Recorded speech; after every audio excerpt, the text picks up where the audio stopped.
Hey folks, welcome to Unqualified, the fantasy football show that's been staring at the eclipse for too long.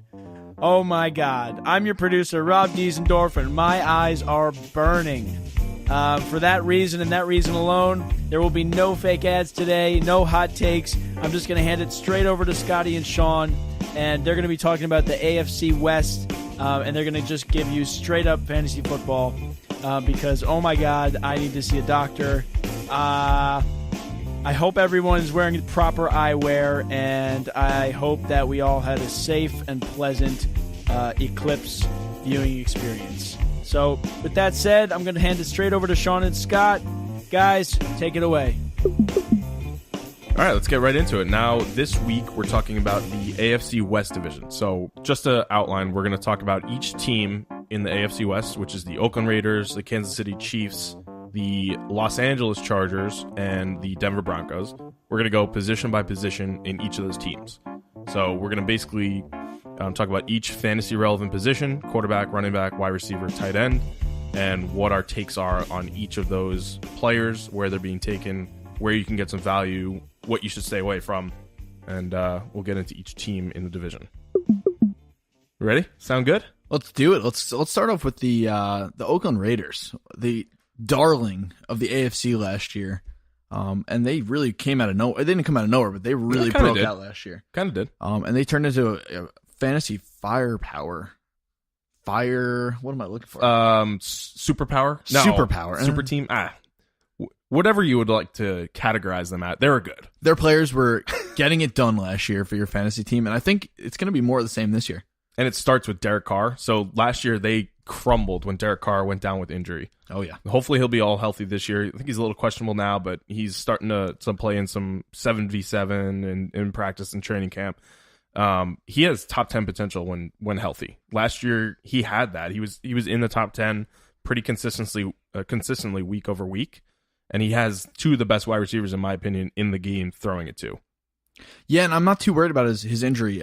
It's not like he has like an ACL tear or any of these other injuries that take a long rehab time. He just broke his leg, and obviously that sucks. Don't get me wrong, but they tend to heal a lot cleaner than those injuries like an ACL tear or a different knee injury, different ankle injury that sometimes you get a lot of problems there, but it's just a leg break. Obviously, it's me seeing that is just the just very insensitive. Just the analyst in you. I think, this guy's an absolute stud. He's a leader of men, and he's going to be fine. I think he's going to be absolutely fine this year. He's going to be, again, the low-end QB1, which is right where I want to take my quarterback. So I love him this year. Yeah, really good offseason for him. He's the highest-paid player now, right, in the NFL, I think, in general. And those two wide receivers he's throwing it to are two of the top talent in the game right now. Amari Cooper, we're referring to Amari Cooper, who's going around 19th overall.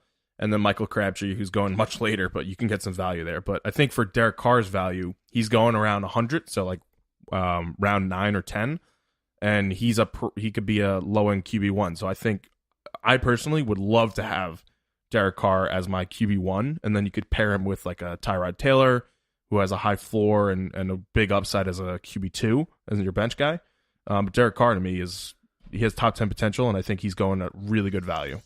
Yeah, and you mentioned Amari Cooper. He's a guy that I'm looking at right now, and I think he's a little bit more under the radar than the rest of the wide receiver ones, but I consider him a very low-end wide receiver one. I think he's going to have a pretty big year. And again, he's going under the radar, which is huge. Last year, he had 83 receptions, 1,100 yards, 1,153 yards, and 5 touchdowns. I think those touchdowns will rise. Obviously, Crabtree is great in the red zone. His will probably go down, though, yeah. But I think it'll be a little bit of regression to the mean. So I think Amari Cooper, if you don't take an Odell Beckham, a Julio Jones, and AB early, Cooper's not a bad option for you. And Cooper has like the amount of talent that those guys have. Yeah. Those guys have just like maximized their talent. Amari Cooper's 23 years old. Only scratching the surface. 23. We're older than him. Crazy. Just insane. But I think if you pick him at, like, let's say you have the first overall pick, you take David Johnson or Le'Veon Bell, and then you're picking like 19, you could probably snag Amari Cooper as your wide receiver 1 and be happy there. The other end of that spectrum on that team is Marshawn Lynch, running back. Oh, sorry, we want to talk about Crabtree a little bit? Yeah, Amari Cooper, as in PPR ranked last year, he ended 13th. Crabtree actually outscored him last year, ranked 12th, largely because he had 8 touchdowns. Again, he had 89 receptions, 1,003 yards, and 8 touchdowns. So again, those touchdowns are huge. This guy's really good in the red zone. a lot of people don't like the goal line fade as a play. It's very inefficient, but with Carr and Crabtree, it really works. And I think, again, you get that red zone potential. He's, I think, a very unsexy wide receiver 2 pick, but honestly, pretty good player, and you could do a lot worse. Yeah, you could. I think a name also to keep in mind is Seth Roberts. He's the slot guy there, so wide receiver 3. So not too much. He's not going to be drafted, obviously, but you could do a lot worse in a deep league as a PPR play there. I think Derek Carr is going to spread it around. They don't really have a tight end that is going to be a killer in the red zone or anything. So Seth Roberts could have some value there too as a wide receiver. Very, very late flex play. All right, here we are. The age-old Marshawn Lynch conundrum. We talked about him ad nauseum in past pods, and I think we're not going to really beat a dead horse here. I know. Sorry, what? Can you say that again? Ad nauseum. I think it means at length. Wow. But it's just a lot fancier. Did you just You're look welcome. at a dictionary For those of you out there studying for the SATs, you're welcome. All right, so again, you don't love him. I like him. I think it really comes down to your stomach for risk. For me, I think if I'm taking him in round 3, I'm ecstatic because I think the upside there is a guy that should be in round 1 and 2. Obviously, the downside is scary. So I think you're not really wrong whichever way you feel about him because he's a very polarizing pick this year. I will say that the O-line is one of the biggest reasons that I think he's going to end up better off than he's getting drafted. He's getting drafted about, I think, 35th right now overall. Yeah, a little earlier. So, yeah, I don't mind taking him in the 3rd round because I think that offensive line is way better than anything he ran behind in Seattle. Yeah, I agree on that front, but that's where our agreements end. This guy was retired last year, out of football. He's 31 years old now, and the year before, he had a really off year. So with Seattle, his last year in Seattle, I think he was 29 years old. He only had 400, 500 yards. He was hurt, but the way he plays leads to him getting hurt a lot. Oakland is a much better offensive line, but they still, I think this is a really good pickup in the offseason for Oakland as a team, but for Marshawn Lynch's fantasy value, I think he's getting overdrafted completely.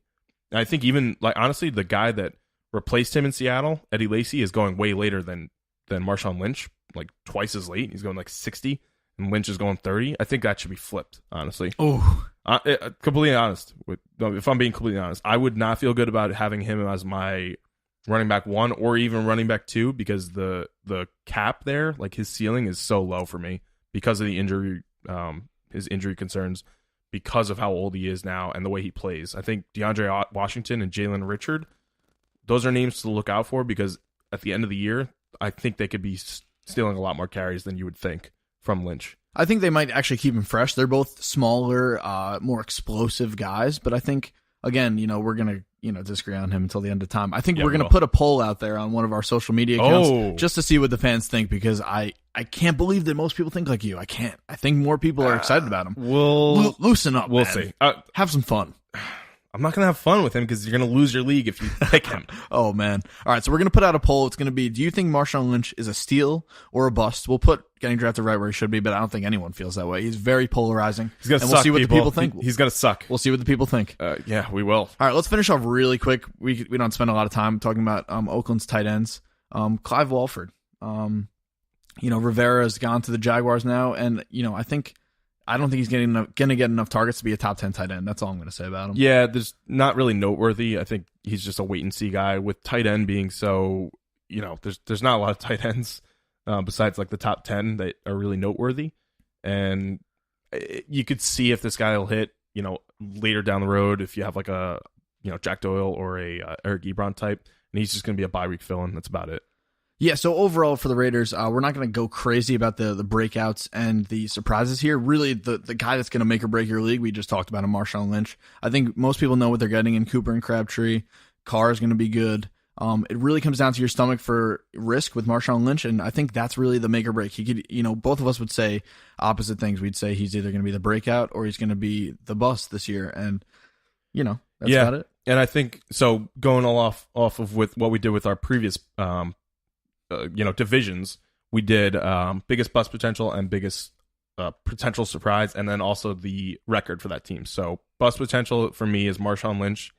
The biggest surprise I think could be Michael Crabtree, just based on where he's being drafted, I think he'll have less touchdowns, but just as many yards. So I think he could be a potential wide receiver 2. And then that team, I think their record, I think they're going to win that division. I agree. And I think they'll go 11-5. That's what I'm going to say. Yeah, I think you're looking at like a 10-6, 11-5 year, just because their division. We're going to talk about all these teams, but they're so good. Mm-hmm. They all have a top-notch defensive player. Honestly, like an MVP candidate defensive player on their team.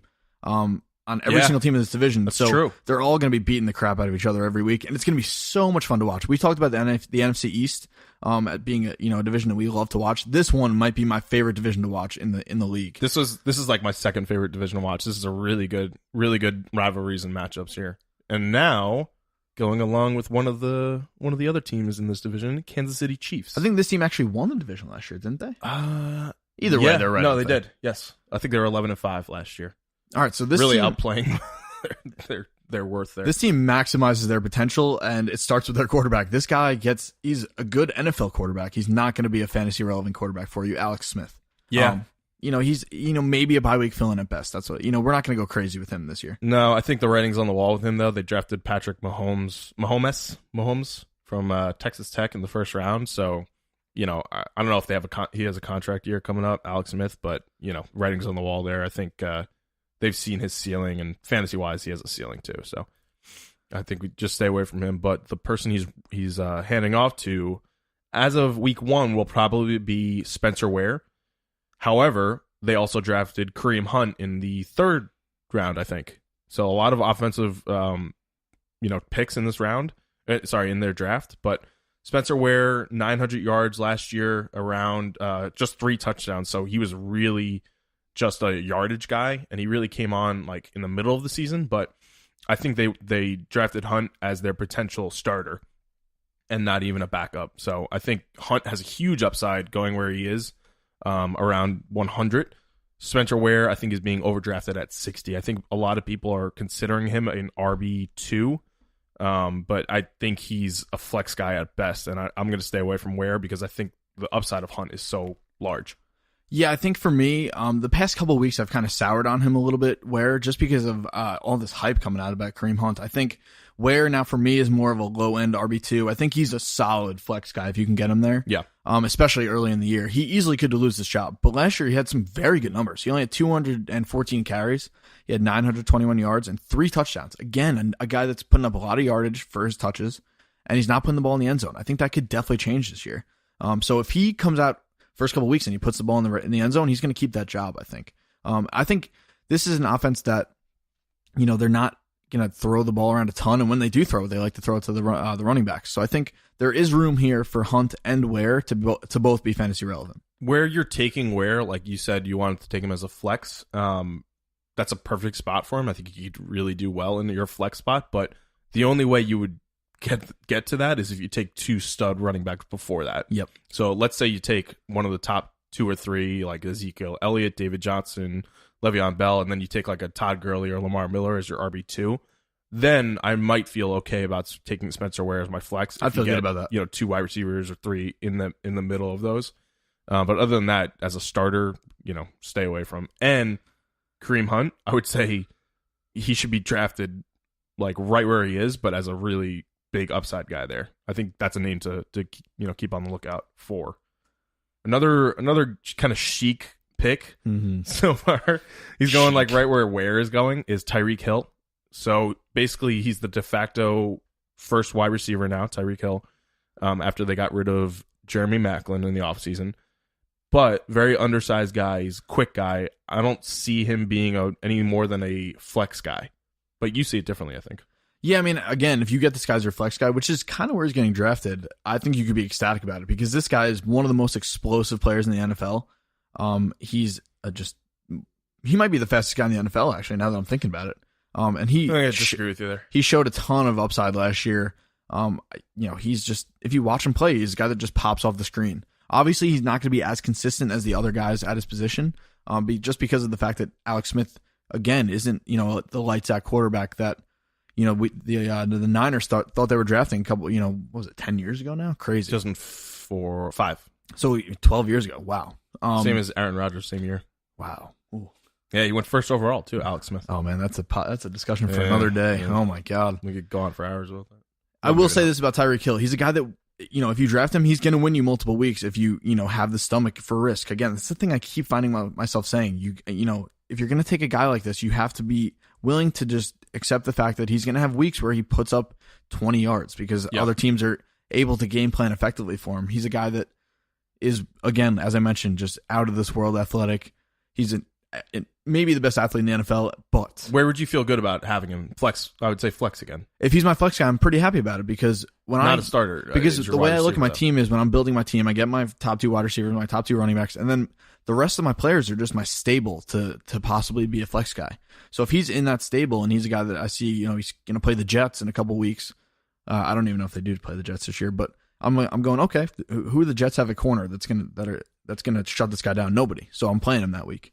I think the cool thing about him too is he's like more of an Antonio Brown or Emmanuel Sanders type, where he can line up in the slot. Yes. He can line up on the outside, so he has a lot of value there. One little knock, very small knock, is that he's not going to be returning kicks or punts. So he got a couple of touchdowns last year doing that. So he's just going to be strictly wide receiver. Maybe he'll take some carries out of the backfield. I don't know if he did last year, but I could see his ceiling being. I could see him getting 1,000 yards. I don't think it's it's possible. I don't think it's likely because of the way that offense is built. They're running the ball. They're doing like dummy plays to Tyreek Hill. One guy to be on the lookout is Chris Conley. I think he can have some value there. He's not even being drafted, so he's a waiver wire guy, but he's going to be the wide receiver 2 there. So I think he can potentially down the road have some value there if Tyreek Hill just isn't getting it done for them. Yeah, I mean, I'm not as high as Conley strictly because I love Kelsey this year. I know you like him as your number 1 tight end. I think, obviously, the upside is there. I mean, we saw it last year. He, I think, ended up as the number 1 tight end last year. Again, top tier guy. You're not gonna doubt this guy any week. You're gonna feel very comfortable with him as your tight end. He's a guy that I would feel great about if I can get him, at a little bit of a discount. He's getting drafted a little bit too high for me because I like to wait for my tight ends. But if you're going to go early, go for this guy. Yeah, I mean, compared to Gronk, he's getting drafted much later, which is I would take him over Gronk, honestly. I think he's my number 1 guy because he's out in the field and he's more consistent and he's going to be one of the focal points of that offense. So I would have him over Gronk. And I think where he's going, if you're considering like compared to Gronk, where Gronk's going 20th or 23rd overall, and Kelsey's probably in the 40s.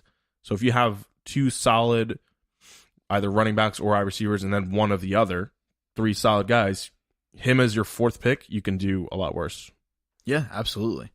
So let's think about overall for this team. I think they're going to take a step back as a team. Not crazy about a lot of these guys.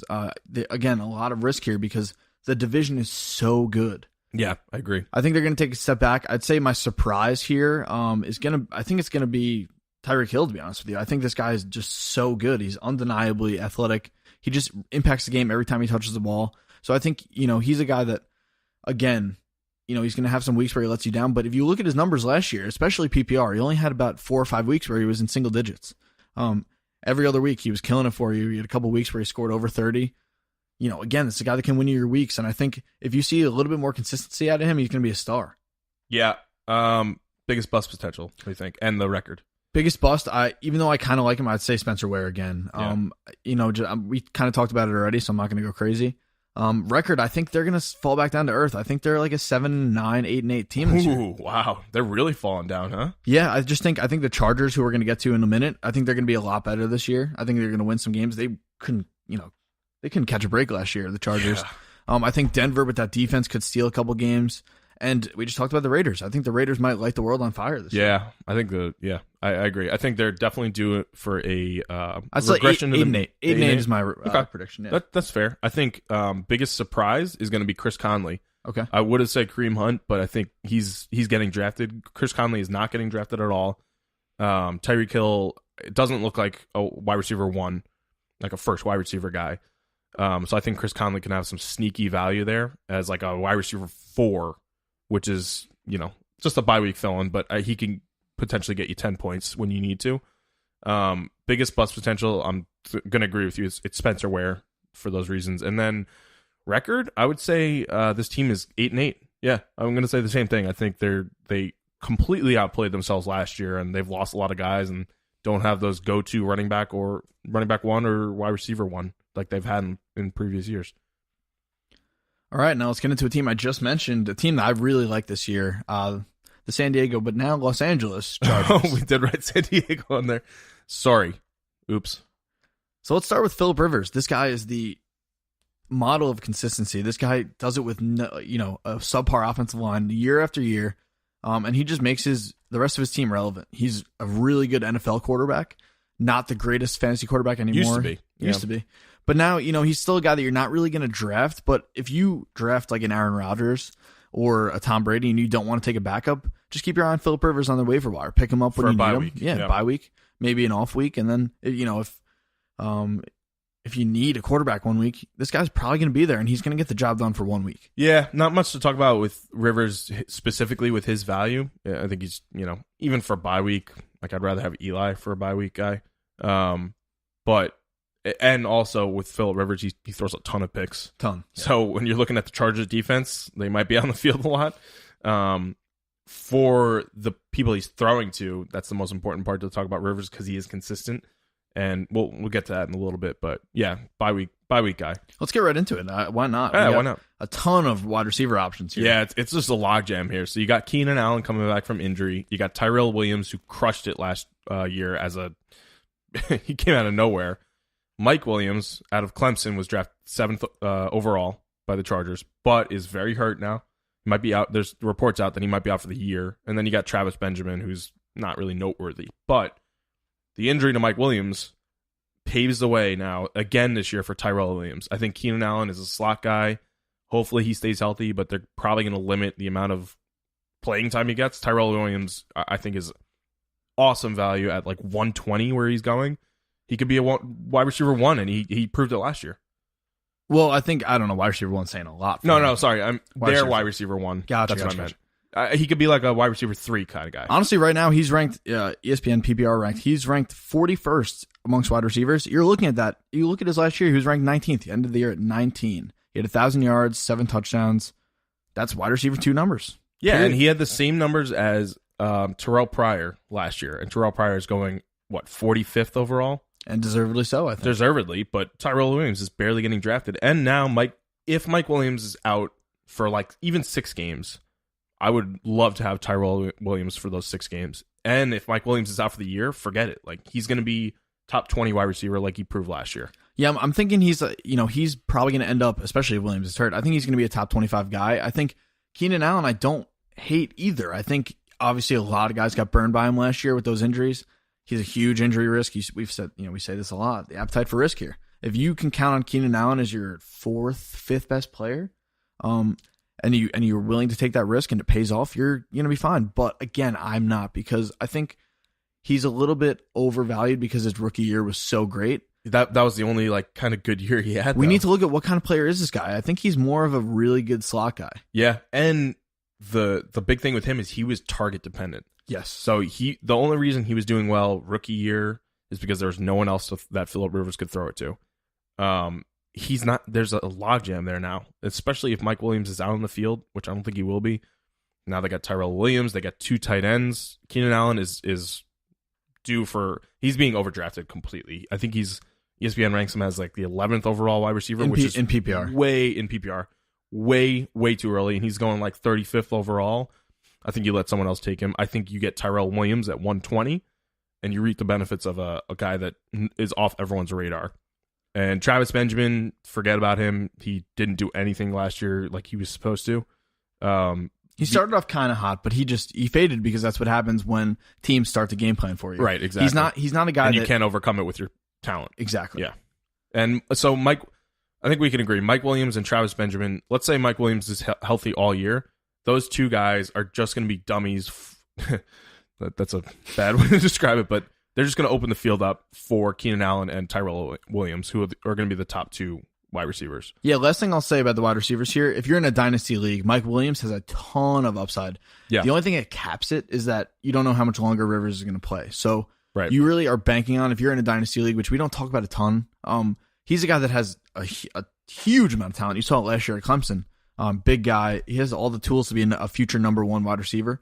So don't be afraid in a dynasty league to take that gamble, because the Chargers, they're going to need a QB after Rivers goes, but if that happens, he's going to be a stud for you. Dynasty league, what we mean by that, for those that don't know, in case there's anyone, is a league that you keep players year over year. So typically, standard leagues, you're drafting a team in 2017, and then you're done with that team. You draft a completely new team, if you keep your league up in 2018. Dynasty, you can, it's up to the manager, but you can keep like one or two guys. So this is, like when we say dynasty, he has dynasty value, it's over time. He'll have value. So another actually good dynasty guy, potentially. Oh, yeah.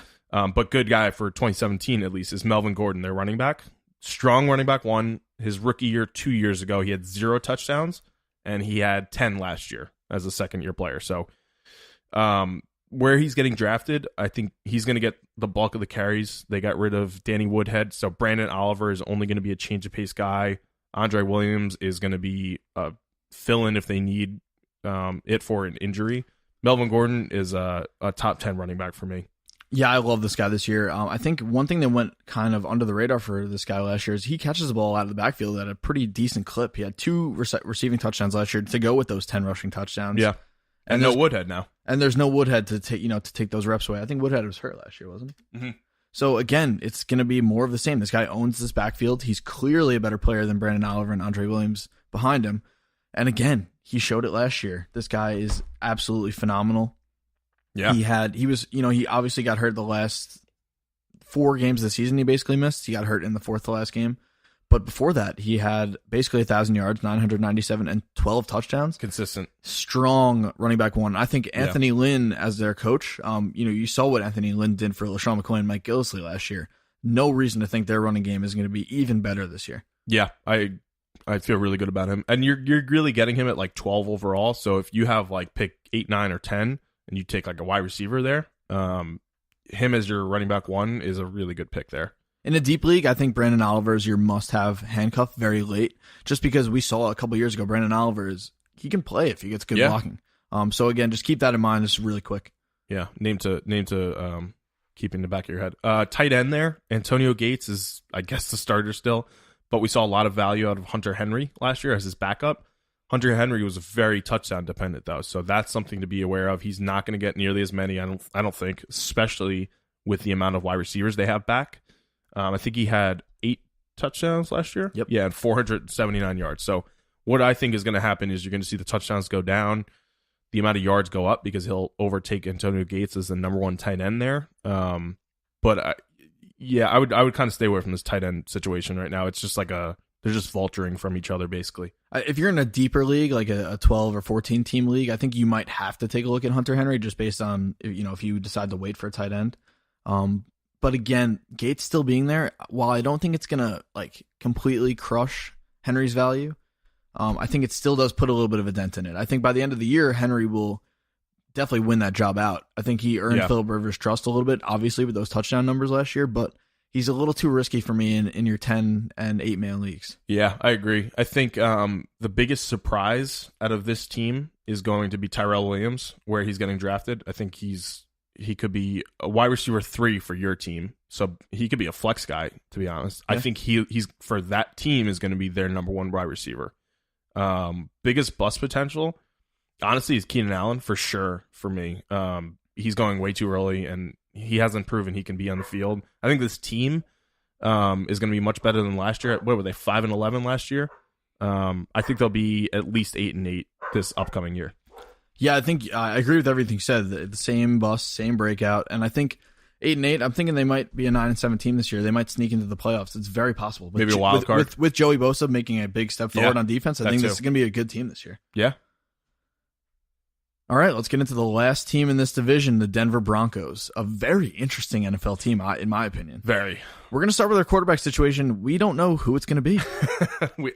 It might change too. You never know. So Trevor Siemian was the starter last year. He got hurt 1 or 2 games. So Paxton Lynch, their first round pick, started those games and didn't do much of value there. I guess Siemian will be the starter. They have a guy that you love as a deep sleeper, Chad Kelly. But for years coming up, not for this year. Yeah. No, maybe for a dynasty league, but no value fantasy wise for any of these quarterbacks this year. Yeah, I think Trevor Siemian was serviceable last year. Honestly, he got the ball to some guys, which is fine. Paxton Lynch wasn't great in his opportunity last year. Chad Kelly is a guy that I think, this is very out of left field, but I think this guy could win this job this year. I feel like his pedigree, he's, related to Jim Kelly. Which is weird that Elway drafted him. Yeah, because they were in the same draft. That's 84. crazy. Yeah, pretty funny. But I really like this guy. I like his talent. He obviously, had a bit of a rough time in college. He wound up at Last Chance U. Great show. Just plugging it real quick. And, this guy, he doesn't have much to compete with. I think Trevor Siemian, we see, is probably, in my estimation, like a high-end backup moving forward. Paxton Lynch, I'm not crazy excited about. He can run a little bit. He's got the most upside here, I think. But I think Chad Kelly could easily steal this job. He's just got that kind of the mindset of that warrior mindset that could wind up winning out. No matter what, you're not really worrying about any of these guys this year. You are worried about the QB situation if you're going to draft one of their wide receivers. Right. So we have Demaryius Thomas and Emmanuel Sanders. Demaryius Thomas has low-key been the beacon of consistency. For me, I cannot disagree. I mean, not disagree with you, but I can't disagree more between players. So despite the QB situation, I really like Demaryius Thomas, and I really don't like Emmanuel Sanders. Yeah. I mean, so you like Demaryius Thomas, and you Yes. don't like Emmanuel Sanders. I'm kind of similar with that. I think Demaryius Thomas. I don't love Demaryius Thomas though. Yeah, I don't love him, but I think if you get him as wide receiver 2, you're sitting pretty. I think he's a very safe wide receiver 2 just because he's so talented. Yeah. This guy could get open in a phone booth if he needed to.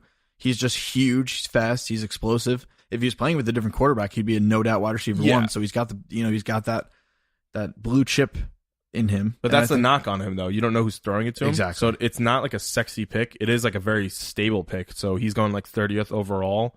If he's your third best player, he'll probably get 1,000 yards again. He'll probably get 5 to 6 touchdowns. It's just the upside there is kind of capped because of that quarterback situation. Emmanuel Sanders, oh god, we have both had him in different years, and he is both of us screwed us over completely. So we have some bias here, but the most inconsistent and frustrating player in fantasy by far for me. Yeah, before I get into Sanders, I will say I kind of this is kind of an odd comparison, but I kind of group Demaryius Thomas with Doug Baldwin because I think they're both guys that you're very comfortable with as your wide receiver 2. They got a nice floor, and they still have a little bit of upside to them. And I think if you get one of those in like the late fourth, fifth round, you're really excited about it. Yeah, that might be a little late for them. They're going to go earlier, probably like late third round. So like I would still take them there. If you have like a high upside running back and wide receiver. Yes, exactly. But all right, let's just get the Sanders thing out of the way. Can we not talk about him? It's just going to like really annoy If you me. want a nice reference here, a nice kind of pop culture comparison, I view him as the don't wake daddy of fantasy football. So if you ever played this board game as a kid, it's a lot of fun. You tap the dad and you just hope that he doesn't spring out of bed and scare you. That's what you're getting with Emmanuel Sanders. You put him in your lineup and you're like, oh, is he going to do it to me? And and he consistently screws you over every week. Just when you think, the dad's going to pop up out of bed and give you a nice 30-point game, you get a nice one catch for 10 yards. And then guess what? Guess what happens? Here's the trajectory of Emmanuel Sanders on your freaking team. He gets 2 points one week. You're not going to play him, obviously, after that because he sucked the week before. And then he gets you 30 points on your bench the week after. Yep. And then guess what? The week after that, because he got 30 points, you're going to play him, and he's going to get 2 points again. So it doesn't matter matchup. Nothing matters. Just do not draft this guy. Even if he's going like 50th overall right now. Even if he goes at 100, I would still not take him because he's infuriating to own with the horrible inconsistency. A couple of years ago, actually it might have been last year, again, he was ranked around 5th round. I wound up getting him in round 9 or 10. That was last year, yeah. Which is 4 rounds too late. That's a full 40 players that went in between where he should have went and where he did go. And it was still not a good pick. No, still a bad pick because at that point you're going to start him every now and then because he has the name brand. Just don't draft him.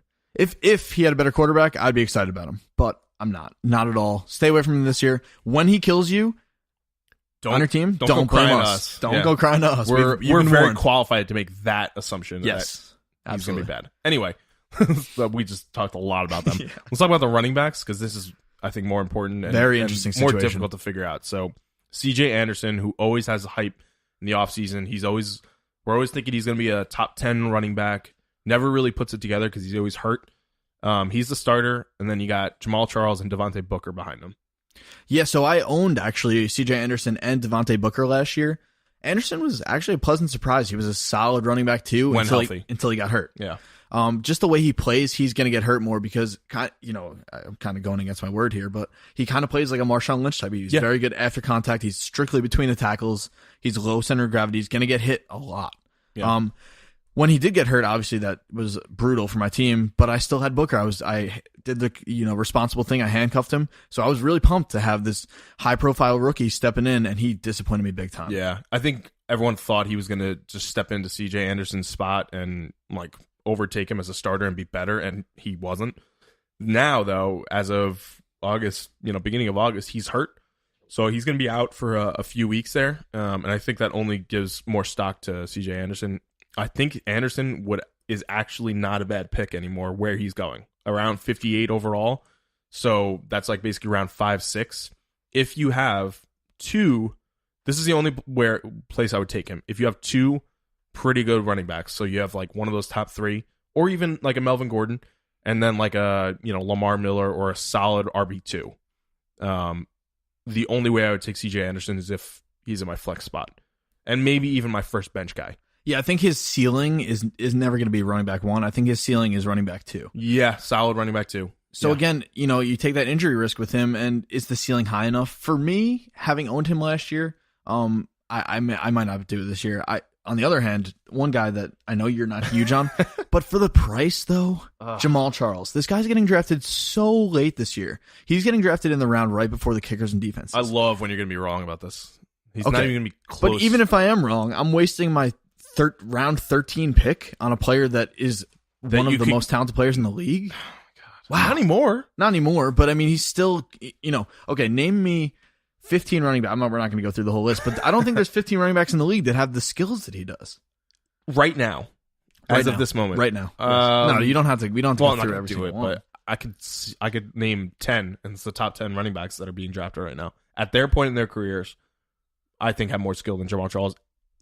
The biggest thing with that, like going along it, is even if you have the most skills in the world, if you can't be on the field, it doesn't matter. Fair point. So Jamal Charles, like the last 2 years, he's been out for almost the whole season, and I love this guy. Like I've had him on my team. He's an amazing talent, but he's just not going to be on the field enough. And at this point in his career, with CJ Anderson and maybe Booker when he comes back from injury, being the bell cow guys and splitting those carries, Jamal Charles is, I think, only going to be a change of pace back. And at round 13, I'd rather have someone that could hit it large, like Tyrell Williams or Kareem Hunt, maybe even.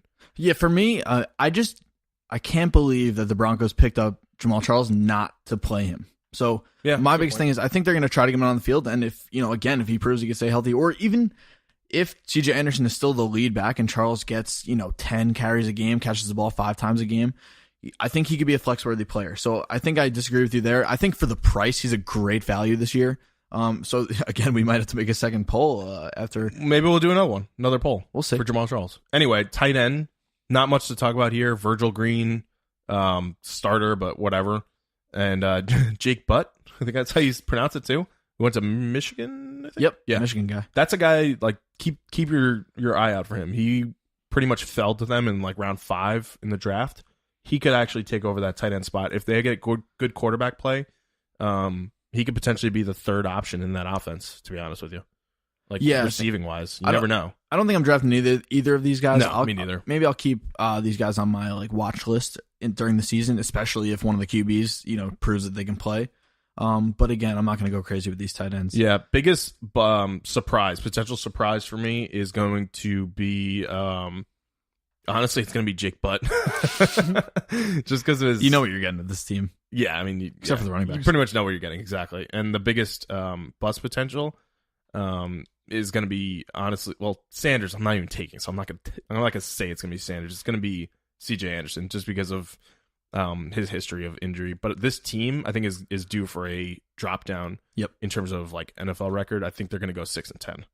Yeah, I think they're going to be the worst in this division, I think. My biggest surprise is, I just talked about him, Jamal Charles. I'm not going to go on. Ugh. I'm not going to go crazy. But I think obviously my biggest bust is going to be Sanders just because of where he's getting drafted. I think, try us. Go ahead, listeners. Try us. Take this guy. No, take him. Take this guy. Talk as much smack when he scores his 30 points and you happen to have him in your team. Yeah. And just wait till the playoffs come around. Yeah. You're not going to know what to do. And then guess what? Week 13, he gets you 30 points, gets you in the first round of playoffs. He gets you 1 the next week in the first round. Good luck. Oh, my record. Okay. I think this defense is still very good, not quite as good as they have been. What do you say, 6-10? I said 6-10. Yeah, I think I'm thinking very similarly. I think they're 6-10, 7-9. I think this division is going to really kick the crap out of each other this year. I think exciting one. You have Von Miller, you have Khalil Mack, you have Justin Houston, and you have Joey Bosa. Those are 4 defensive player of the year candidates. Every defense has guys that they can all kill the quarterback. They're going to wreck games. So I think, again, I think the Broncos, without a consistent quarterback play, I think their ceiling, is maybe a wild card if they're lucky. Ugh, maybe. Yeah. Anyway, really good division to be watching this year, and we'll see how it pans out. Okay, well, that about wraps it up for today's show. As always, everybody, we thank you for listening. We really appreciate all the feedback. And if you can give us a review on iTunes, every single review helps the show grow. We get new listeners, higher ranking in iTunes, and that's really one of the most important things.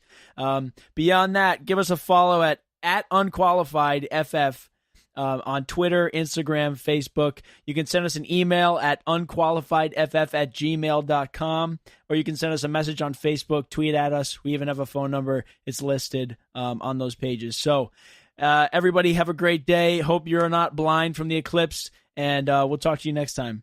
Well, see you later.